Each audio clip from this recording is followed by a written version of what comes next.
شروع اللہ کے نام سے جو بڑا مہربان نہایت رحم کرنے والا ہے۔ جب تم لوگ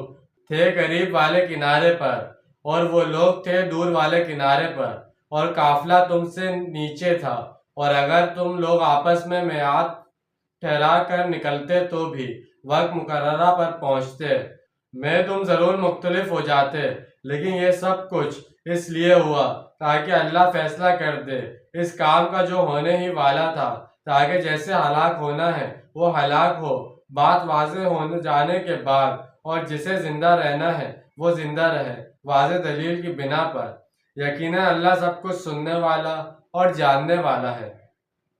وادی بدر دونوں اطراف سے تنگ ہے جبکہ درمیان میں میدان کی شکل اختیار کر لیتی ہے۔ اس وادی کا ایک تنگ